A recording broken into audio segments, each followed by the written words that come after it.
Long and thin, slip right in. Out loud, Sally. Variegated? OK, you have to explain what that word means. While on a camping holiday in France, I invented a game my family and I couldn't stop playing. We call this game Milky Cow. David's team. Well, to explain the rules of Milky Cow.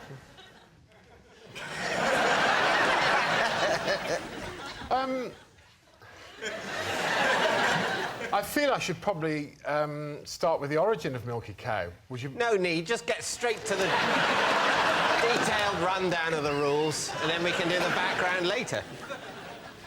Milky Cow is essentially... Don't look at me. It's a test of the strength of your lungs, really, because a player in Milky Cow would breathe in as deeply as they can and then breathe out whilst constantly saying the phrase Milky Cow. If you stop, then you're out. This is working, right? Yes. So the person who continually says Milky Cow for the longest is the winner. Right. So if let's say, imagine we're your family camping. We weren't camping. We were in a hotel, Claudia, but carry on. If you want to revert back to your car. Hey, hang on. Yes, refer back to your card for a moment. Oh, we were camping. You might want to keep that face up. First rule of Would I Lie to You, always keep the card face up. I would say that Milky Cow was played for many summers. And it was played in hotels and camping. It was the origins, actually. We were in a sort of chalet in a mobile home.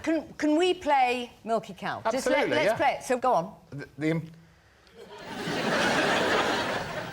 I'm going to... You're not going to ask me, so I'm going to tell you the origins because it's relevant. My sister saw a lady on the same chalet area in the south of France. Yeah. And she was a perfectly normal-looking girl, but my sister said, look at that Milky Cow. And when we all looked at her, she had quite bovine features. Every day we saw her, and Milky Cow became exaggerated every time we saw her. So the first time we saw her, my sister went, look at that Milky Cow. We all went, oh. And maybe on the third or fourth day...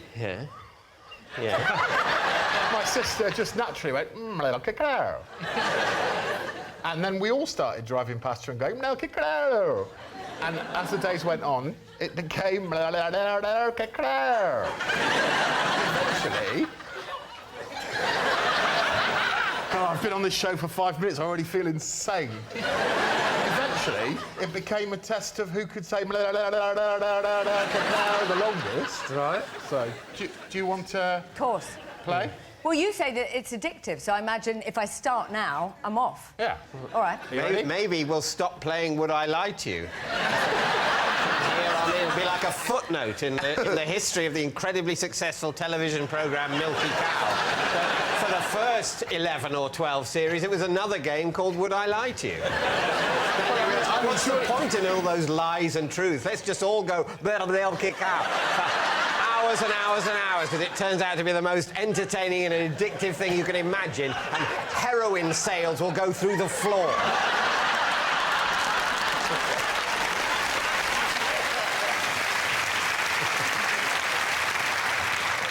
Greg, over to you. I feel a little on the ropes after that.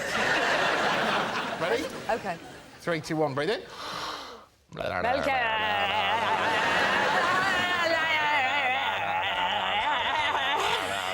Quite good fun. Milky Cow, I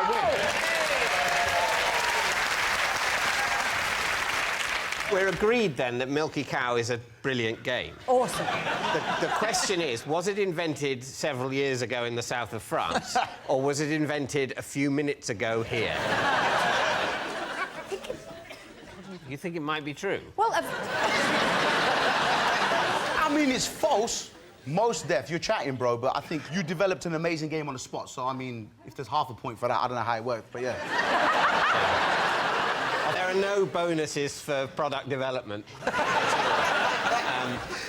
I think it's unlikely to be true. Yes, agreed. Are you saying lie? Are you happy to go lie? Yeah, of course, You're chatting, yeah. Okay, you're saying lie. Right, Greg. Lie. Milky Cow, Yes. the south of France, a mobile chalet.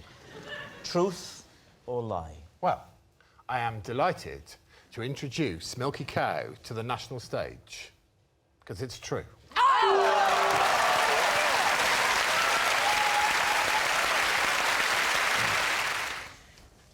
I once dug up my dead hamster and gave it a wash.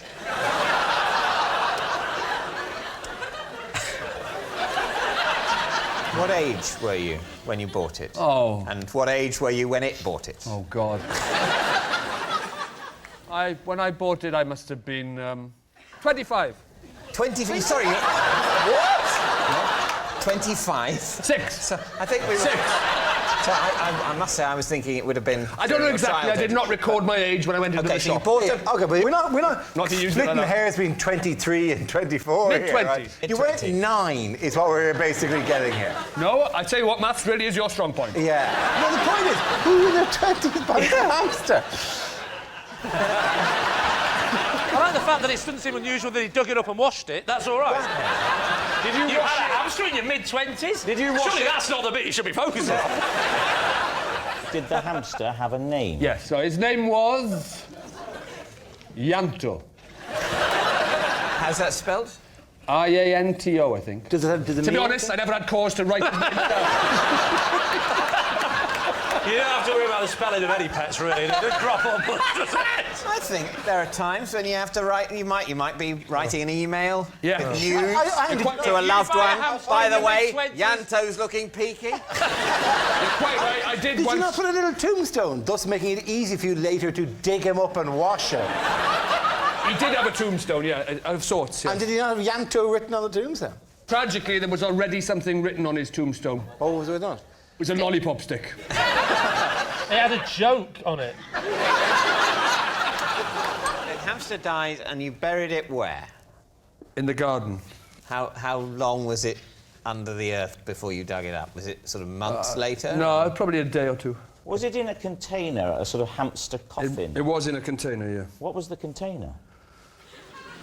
It was in a smoothie bottle. A smoothie bottle. He was in a smoothie bottle. How did you get the hamster into the smoothie bottle? With the lolly stick. No, I took the top off and just pushed him in. You sort of forced him in. Because I imagine... I had to, he was dead. I tried persuading him, but it didn't work. And then how would you get the hamster out to wash it? Or did you put the water in the bottle, put the lid back on, give it a shake, and then take the lid off, and then... No, you wouldn't want to put water in. You'd want to put lots of fizzy drink in, shake it up, and he's out. He is blown out like that, yeah. And then you go...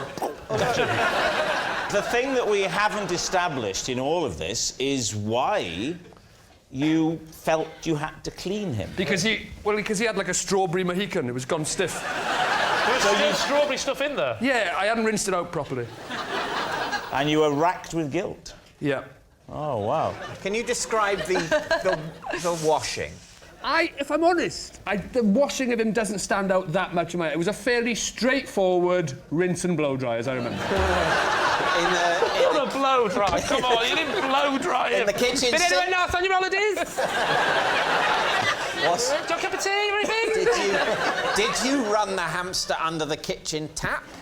I washed as much of that strawberry smoothie out of his sticky, brittle hair as I could. We said our goodbyes and buried him in the garden. So did you feel like you'd done the right thing? Yeah, definitely, yeah. Thanks, Rob. I did, yeah. That's good. That's That's good to nice. know. Do you think he's telling the truth? I don't. No.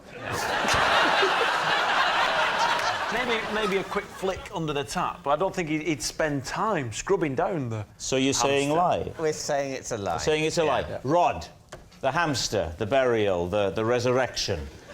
Is it the truth, or were you telling a lie? Obviously, it's true.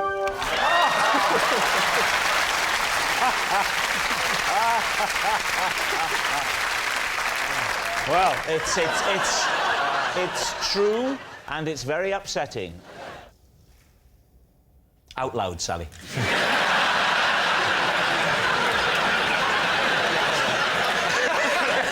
Because he swims in our local pool, my husband and I play a game over text called I've Just Been in the Water with Trevor McDonald. I'm currently beating him 3-2. Well, I mean, it sounds plausible. Did I have a couple of little blackouts in that sense? I suppose there might be some people watching who aren't aware of who Sir Trevor McDonald is. He's the esteemed newsreader and journalist, just in case. So there could be some young, you know, people who don't know who he is. So if you go swimming and Trevor McDonald's in there, you get a point. That's the rules, right? Yeah. Do you live near him? I do live near him. Do you ever talk to Trevor McDonald? Not really. I sort of made eye contact with him when we were both buying fireworks once. You didn't bother playing the game, I've made eye contact with Trevor McDonald in a fireworks, so I didn't catch on. No, because it's important that he's in the water. Sally, who saw him first? My husband saw him first, because I'm quite short-sighted, as you can see. And was he swimming? Was he swimming? Yes, he was swimming. And... And what? He wears nose clips. Is he? Are you concerned that he's going to watch this programme and this is now going to be awkward? It's going to be out. I am a bit concerned. I tell you, the person who'll be really gutted is my dad, who says hello to him in the supermarket. So... he's got his own game going on with your mum, I think. My dad's name-dropping Trevor McDonald said hello to, you know, by the onions, and so we started going on better and saying hello to Trevor McDonald. You live in a very small little village, don't you? You know this is true, don't you? Yes, of course. Because we live quite near each other, in show business land. Yes. There's a swimming pool, a fireworks shop and a supermarket. It's a lovely place. Is he a serious swimmer doing laps? You know, he's in there having a serious... Yeah, it goes up and down. What do you mean on the spot? Up and down would signify sinking and desperately trying to... You mean back and forth? He does lengths. He goes... Lengths. What's his stroke? You know what He alternates. He alternates between what? Between breaststroke and front crawl. See, Which do you prefer? Which way? I'm afraid I have to do breaststroke. You're a breaststroker. I can't Well, get you've got to the keep your end. head above the water, haven't you, to look out for newsreaders? So what do you think, Bentley? What do you think? Is Sally telling the truth? I think you're making it up. I think it's a fib. What do you think? I think it's true. You think it's true? Yeah, I think it's true. Oh, I'll go for true. You're saying true? Yes. OK. Sally Phillips, truth or lie? It is a lie.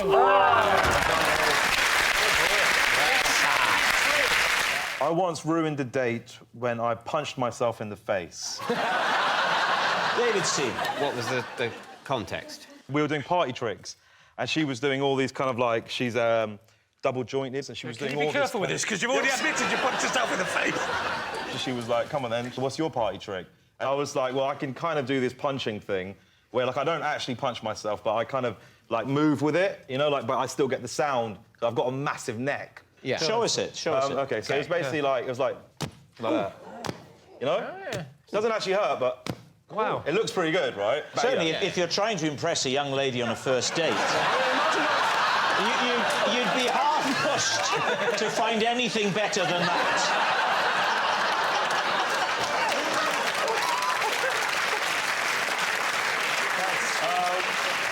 So, as you can see there, it's not great, and that was the problem. What I did is I kind of, like, forgot to move with it, because that's the whole thing, you move. I clipped my jaw, and the side of my cheek started bleeding. She didn't realise this, but I could feel the blood filling up in my mouth. So, I went to the toilet, I went, hey, I'll be back a minute. And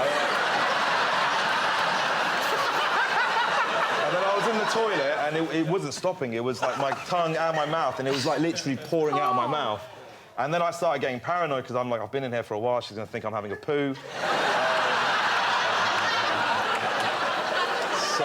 And there's nothing worse than coming back from the toilet when someone thinks you've had a poo and your mouth's bleeding. It's not great English, is it? And yeah, I was in there for at least around 15 minutes. It wasn't stopping. And then I just went home and I turned my phone off and I never saw her again. You're not serious. Yeah. You walked out of the restaurant. I left. I couldn't...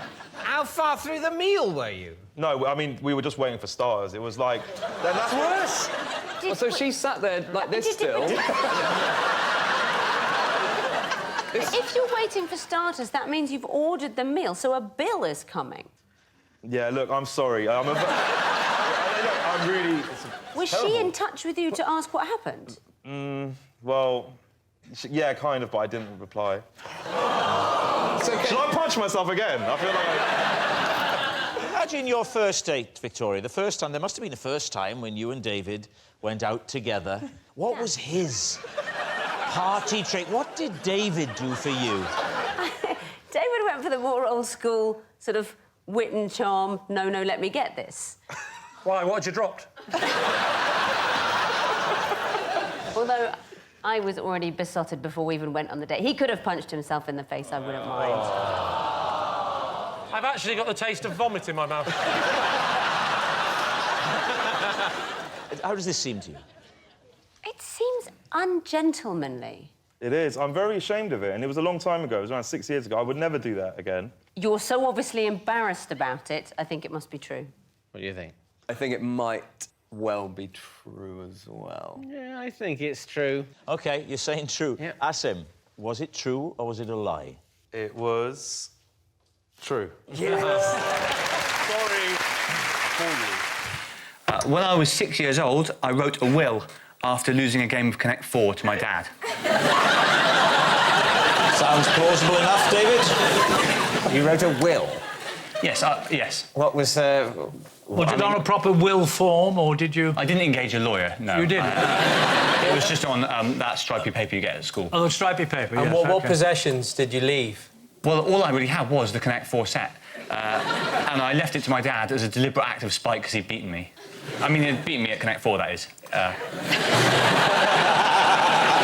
Can you remember how you phrased it in this will? So I think I began it, but, you know, because I've been beaten at Connect 4, there's no point in living anymore. I hereby leave my only cherished possession. I maybe had about sort of £10 or something. There were a couple of other things, I think, in the will, but there wasn't much to it. So what was it about this particular game of Connect 4? Were you used to beating your father at Connect 4? Well, I don't want to go into details because it brings back unhappy memories, and also people at home might not know the game, but without wanting to be too technical, he connected 4, and I sort of... it was quite a built-up tournament, you see. It was a sort of best of 7 again. My dad called it the Watson Cup. I grew up in quite a competitive family. Yeah. And when I lost, it was just too much to take, really. Oh, it was horrible. It was horrible. So you lose at Connect 4, you throw a bit of a tantrum. Oh. Well, you call it a bit of a tantrum. I lost 4-3 from 3-1 up. Yeah, but presumably you storm upstairs to your room. Yep. You take out a fresh sheet of paper. Yep. You write the bitter will. Yes. What do you do then? I thought that my parents would panic, think I was dead, become guilty, and my dad Why would they think you'd stormed upstairs to your bedroom? Why would they assume you were dead? Oh, sorry, no, I went downstairs and left it where I knew they would see it, yes. And then you went back upstairs? They were watching Wogan, so they were distracted. Oh, right. I think it was Wogan. Young Mark Watson there, and he's about to take his own life, don't you know? But first, Chris Rea, The Road to Hell. As you were. Uncanny. How did your mum and dad react? My dad saw through it pretty quickly. He came up the stairs, knocked on the door. I said yes, and he said, thought not.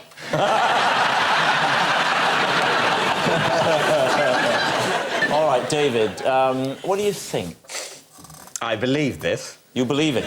Yes. Do you believe it? I believe it too. I believe it too. He's a very sensitive child. You can tell that even now. Yes. So, David, you basically are saying you think it's true? We'll say it's true. We believe him. Yeah. Mark Watson, truth or lie? It was true. Yes. Well, my first taste of fame was when the local newspaper dubbed me the Cockroach King. David's team. What was the newspaper? My local. It was called the South London Press. So, are you from South London? I was in the lead-up to the headline, The Cockroach King. Why were you in the public eye doing what? I was a solicitor at the time, and I sued the local authority. Because of cockroach infestations in the council houses. Yes! That's what I did. And of course, it was that kind of style in court that won the day. We settled outside of court, actually. But the... I had to change the names, because these are real legal proceedings that we're talking about. Right. Well, why does the fact that it's real legal proceedings mean you have to change the names? Because I don't think it's fair to say that, let's say she's called Barbara Lighthouse. Lived in the horror of cockroach infestation. Were you representing Barbara Lighthouse? I was, yes. She'd engaged your services? She's engaged my services. I visited her property. Must have been ages to get to the top. There were Egyptian cockroaches. So I had an idea, right? I said, I bet this is bad for your mental health, living with cockroaches. And I took them to the magistrate's court on a private criminal prosecution under the Public Health Act. Why are you counting every letter in the same... Are you working out how much to charge her?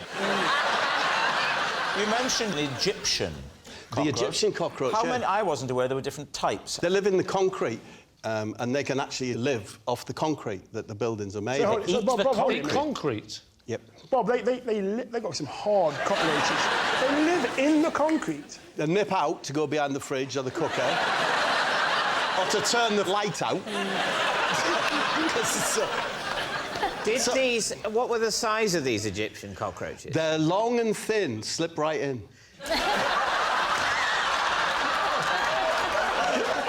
That's my profile on Tinder.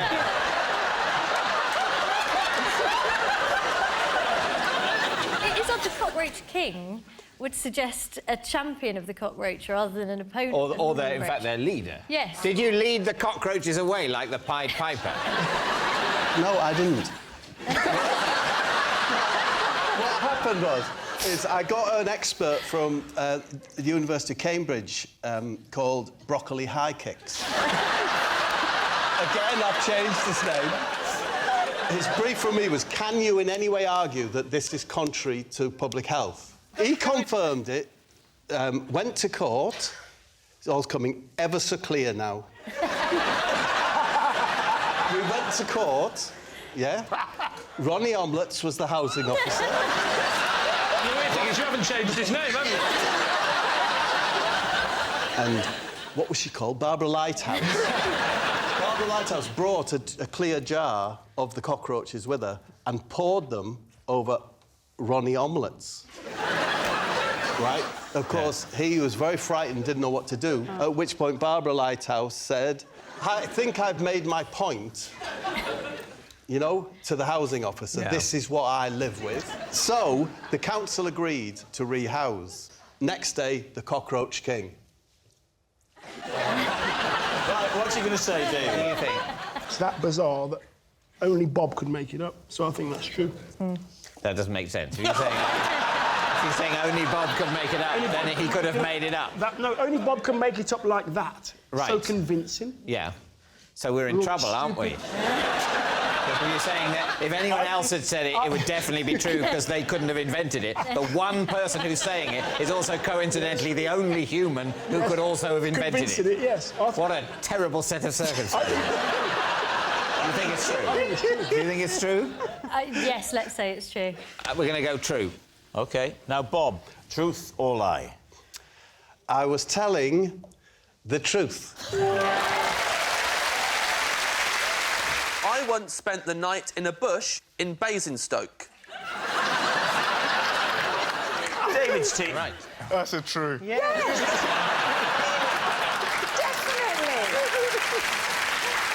Definitely. Why were you spending the night in a bush in Basingstoke? I missed my train. Where do you live? Well, at the time, I lived in Kettering in Northamptonshire, Right. Rose of the Shires. Mm-hmm. Why didn't you go to a luxury hotel? Well, David, at the time, I had no money in my wallet at all, and my phone was dead. I had no way of contacting anyone. That certainly adds up. Why a bush? Why not a bench or, like, somewhere warmer than a bush? Well... Is a bench warmer than a bush? I would say a bush is warmer than a bench. bench is definitely colder than a bush. It's more exposed. There's an old saying, you're warmer in a bush than on a bench. So where was the bush? Paint the picture of the local It was right in area. front of the train station. And there was like a little, like, pick-up point for taxis and stuff. And then it went down a little bit to the road. And then right in front of the road, just a load of bushes. So you didn't look for a long time for a particularly comfy spot? I'll level with you, David. The amount of time it took me to decide to sleep in the bush was embarrassingly short. Right. Was it? Now, that does surprise me. It was a quick decision. You've missed your train, and you go, right, that's it. And you immediately, like, 14 seconds later, you're snoring. Well, I actually didn't get to sleep. It was scary. I was freezing, actually. Even though the bush... It was a nice, roomy bush. Can you remember the shape of the leaves? It was like small, little Basingstoke leaves. Individual leaves? Yeah. Variegated? OK. You have to explain what that word means. It means there's sort of, there's a sort of white bit on the outside, I think. I wasn't paying attention to the leaves. I had bigger problems at the time. I wasn't sitting in the bush going, one day, I may have to justify this entire experience on what I liked. I better memorise the leaves and whether they're gentrified or whatever you said.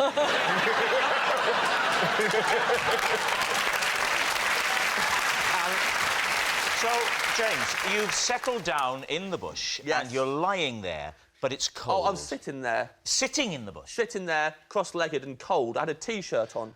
How are you going to go to sleep sitting? I was scared. What were you I hadn't really... scared it was Friday night in Basingstoke. There were hoodlums around. And all you had on was a T-shirt? And jeans. And jeans, of course. Yes. I still feel like the bench is warmer.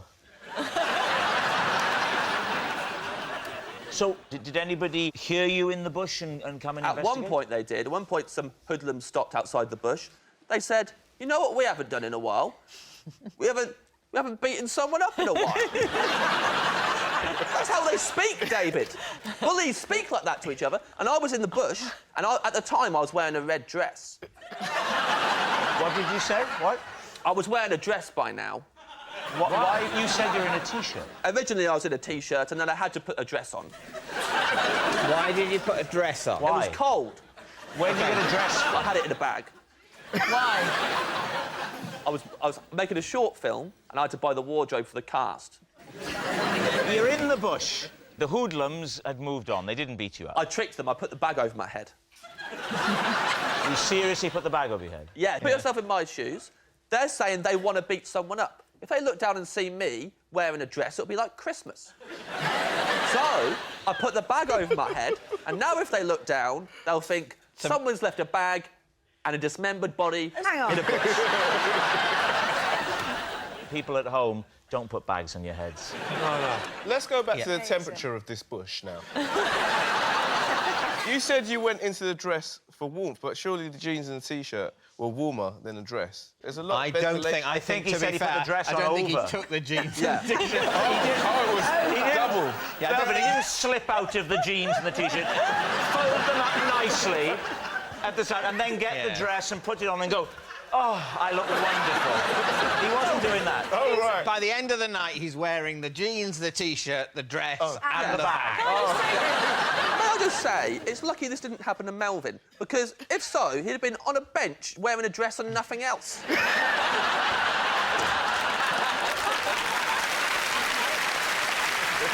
Let's go for a guess. Is he telling the truth? Melvin, what do you think? I think, looking at James, I can believe that he could put on a dress with a bag over his jeans and T-shirt, but a man that picks a bush over a bench, I can't trust. So on that basis, it's a lie. Oh. Faye. I've got to absolutely say it's true. I'm believing every element, really. I'm going to go true. True. Yeah. You're saying true. Right. James, was it true or was it a lie? It's true.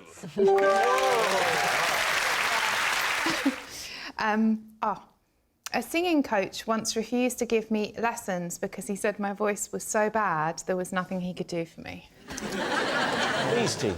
Gosh. How old were you, Lou? About 25? So quite recently, then? Yes. I'm kidding. Did you sing a song to exhibit your skills? Yeah, he had a microphone in the middle of the room and said just, you know, belt out of tune to see where I was at, sort of musically. What was this for? I was in a band, yeah. What was the band? Jeff Leppard. Jeff Leppard? What is that? Is that a Def Leppard tribute band? No, just five girls having a nice time. But it wasn't a tribute band. We did 3 of our own Jeff Leppard songs, and we did 1 Jeff Leppard song as a nod. Do you remember the titles of any of those songs? Yeah, Rocking in the Evening with my friend called Stevening. I didn't know that was one of yours. How did that go? Rocking in the evening with my friend called Stevening. I mean, the range is incredible.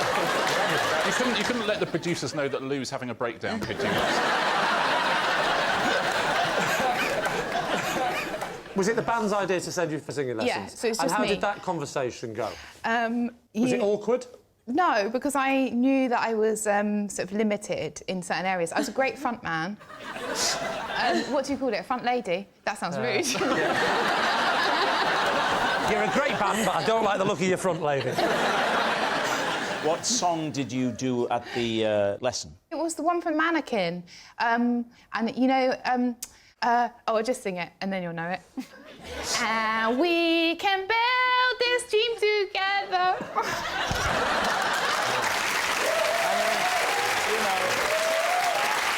There were certainly some of the notes. I think I need to stop you there, Rob. It's true. Yeah, but she could be good at acting. Perhaps she's got the voice of an angel and she's lying. La la la la la la la la la la. I don't know, Les. I now think it's a lie. I think it's a lie. You think it's a lie? I'll go with my team. OK, saying it's a lie. Lou, truth or lie? Truth. I used to put my underpants on my head to cure my acne. Sounds reasonable enough. David. Were they on your head like a hat, or were they just covering your face? No, I only did it at night. I didn't... Well, you slept? Yeah. With like an underpants mask? Yeah, I'm ashamed to say... Were these the underpants you'd been wearing the previous day? No, I'm not a weirdo. I had a system. I was 12, and I really, you know, I was into Nirvana and stuff like that. I didn't want to cut my hair, greasy hair, so I thought, hang on, I can't ask Mum for, like, a hairnet, so I'll just whack some pants on like that, nice and tight, and then I'll sleep, and I'll wake up and it'll be fine. If the pants were tight around your head, they must have been pretty tight when you wore them as pants. That's just what I was thinking. I think that's a bit of a clue. My waist is wider than my cranium. David, you can't see Danny. He's all small and withered. You're saying he tapers to a point? Yeah, exactly. And what made you stop? What happened, I went to the doctors because one of my nipples suddenly went like that and didn't make that noise. Yeah, and I went there and I was worried I was becoming a woman or something like that. And my mum chose this moment to go, yeah, and he puts pants on his head at night. And I was suddenly going, we weren't going to chat about that. And the doctor said, in no way will that get rid of your acne. So I stopped doing it. You had acne at 12? Yeah. 12? Acne, and you started to get breasts. Yeah. It was a brutal summer. Brutal. So if I'd have had breasts at 12, I'd never have left the house. Only one. So, David's team. Well, I think it's plausible, because I've worn pants on my head as well. Have you? Yeah. In what context did you wear pants on your head? Well, I think possibly when I was, like, looking for something to tie my hair back with. Actually, Joe, what's that in your hair at the moment? Is that... Obviously, if I had pants on my head at the moment, they'd be the size of a marquee list. What I like to do every night when I take my pants off, it's a bit of a laugh. As I disrobed, all I've got left now, if you can picture it, is the pants. And what I do is I shimmy them down the length of my legs. First the upper thigh, then they I cross past the knee, roll it down, yeah. down the shin. I extract the left Come on, foot. Rhod, we're only human. And then I go, boom, and I catch him on my head. So, David, what's it going to be? Well, do you think yes? Yes. I think we're going to say we think it's true. You're saying it? You're saying it's true? He actually did it. OK, Russell, is it fact or fiction? Depressingly, it is true. Every night, to cram in as much learning as possible, I read a book while simultaneously listening to a completely different audiobook. David's team. OK, what was the last book and audiobook simultaneously you read and listened to? It was Trevor Montague's this is the book, Trevor Montague's A to Z of Everything, which is the absolute Bible of general knowledge. And it was the Guinness Book of Records audiobook, but not for this year, but they do for every year since 1956 when it was founded. And I have an obsession with 1984. Why? Why do you do two together? Why? And can you actually feed and retain the information? Well, can you is the question I can't really answer, because general knowledge is basically about learning as many facts as possible and then hoping they come up. But I only really do this in the 2 to 3 weeks before any major general knowledge quiz. Because you're a big quizzer. I'm the 5th ranked quiz in the United Kingdom, which is... All right, don't boast. But then, of course, the other 4, they listen to one, read one, and they've got one on Braille as well. Oh, can I ask you a question? Yes. Can you give me 3 Guinness World Records from 1984, please? I'll give you one that still stands. Robert Pershing-Wadlow is the tallest man of all time, 8 feet 11 3/4. I knew one that. that doesn't stand, that was stood in '84, is the previous year Calvin Smith broke the world record for the 100 metres, just before the World Athletics Championships, with 9.93 I didn't understand a word you seconds. just said. Well, just trying to answer your question. And the third one is in 1984, Ronald Reagan beat Walter Mondale in the largest percentage of the vote, something like 73.6% of the vote. Is that true? When he beat Walter Mondale in the US presidential election. Why are you asking us? I don't know. I'm very flattered that you think I know about American elections in that much statistical detail. Who was #1 in the charts November 1984? Flex. Well, that was actually May. You're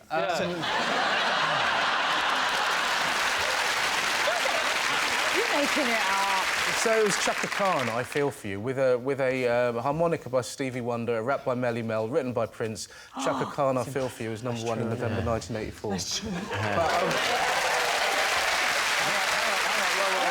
This is not a general knowledge quiz. With no evidence if that's true at all. Which Rod Stewart song was a #1 in 1984? Do you mean Baby Jane 1983? Yes, I do. I'll tell you what, I really feel even more stupid that I couldn't add 2 and 1. Where do you do this, Paul? Well, I only live in a 2-bed flat. There's not many choices. So you do it at home? You don't I do go... it, oh, yeah, I do it absolutely at home. All right. Can I just say, you said there was 2-bedroom, not many choices. I think you'll find there's not many options. There's only one choice. I feel like when someone in the pub is trying to fight someone who's a bit bigger than they are. They're going to hold you back from this. What was the other book again? Trevor Montague's A to Z of Everything, if one's allowed to advertise on a BBC TV show. It was... Well, I think we should say other impenetrably boring books I remember. Right. David, what do you think, Mary? Well, I believe him. I do. I just think it sounds very boring. And I don't think you are. So, therefore, I think it's the truth. I think he's lying. I think he's coming at me with facts to confuse me.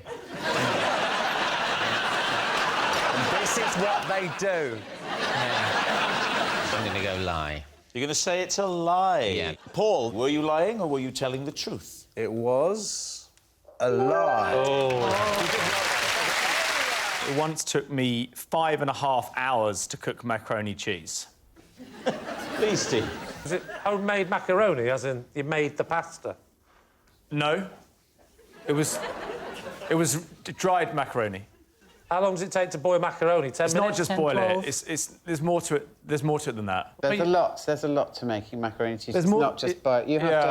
You you know, make like a roux, which is like a white sauce, but it's be careful because it goes lumpy and. Well, you may be helping him out here, Joe. Oh, if sorry. this is like, how do you make macaroni cheese? You make a roux and. It can go lumpy and. How would you make a roux? And don't say you had it off with a kangaroo. We could have a little Joey, couldn't we? That's good. Oh, that's very good. Don't need your pity. I do a bit, but well, I was following a recipe, so I remember it had 4 different types of cheese in it, but it got. Do you remember the types of cheese? Mozzarella. Not really. All right, let me rephrase the question. Could you name any cheeses? Was there a specific occasion? Was this for someone's birthday party or your birthday or... We were on holiday. Who's we?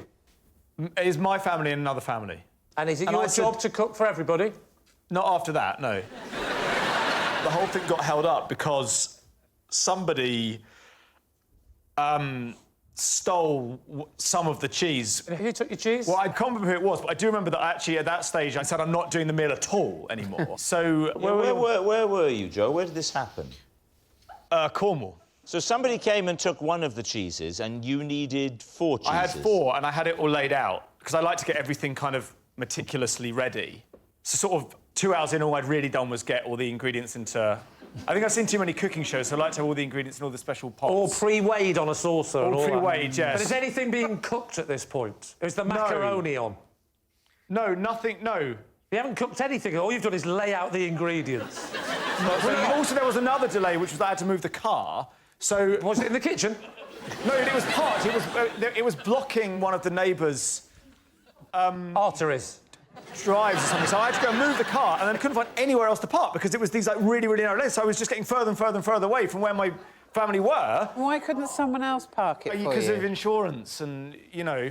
Yeah, but no one would have seen you. You're in the middle of nowhere. They wouldn't have seen it, but, you know, you can't muck around.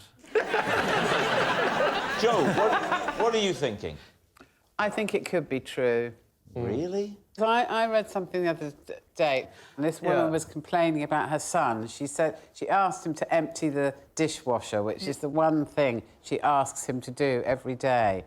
And she timed him, and it took 4.5 hours. And that was because he was just kind of teenager-ish. At one point, apparently, he said, I've just got to go and have a rest. So I think it's possible. Joe strikes me as a man that's not in a rush.